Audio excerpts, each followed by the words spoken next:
তো আজকে আমি করব লাল শাকের ডাঁটা আর কলমি শাকের ডাঁটা দিয়ে চিংড়ি শুটকি দিয়ে একটা তরকারি। তো তোমরা এই শাকের ডাঁটাগুলো খাও না ফেলে দাও সেটা আমি জানি না, তবে এটা এমনি তরকারি করলেও খুব ভালো লাগে আর চিংড়ি শুটকি দিয়ে করলে ভীষণ ভালো লাগে। তো এখানে পেঁয়াজ কুচি, লঙ্কা, টমেটো আর এখানে আলু, কুমড়ো, বেগুন দিয়ে আমি এটা করবো। আর এই যে লাল শাকের ডাঁটা আর কলমি শাকের ডাঁটা, আর এখানে একটু রসুন রেখেছি, এখানে সর্ষার তেল, এখানে চিংড়ি শুটকি, এখানে নুন, হলুদ, লঙ্কার গুঁড়ো আর কালো জিরা ফোড়ন দেবো। তো চলো শুরু করি রান্নাটা। তেল দিয়ে দিই, একটু বেশি তেল দিলে এটা ভালো লাগে, খেতে টেস্ট হয়।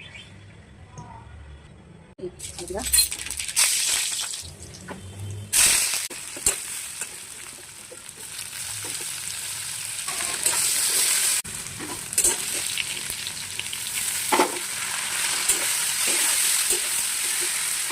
দিয়ে দেবো ডাঁটা,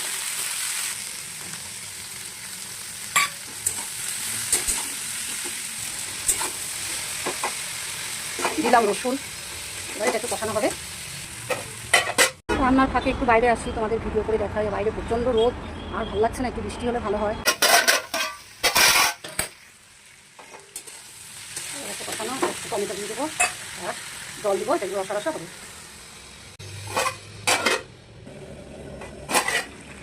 হয়ে গেছে আমার রান্নাটা।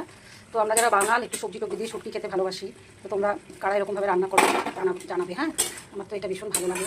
ওই সবজি টবজিগুলো আমি একদম ডাঁটা ফাটা একদম নষ্ট করি না। তো রান্না কমপ্লিট, চলো দেখো, সবাই খুব ভালো থেকো, চলো টাটা।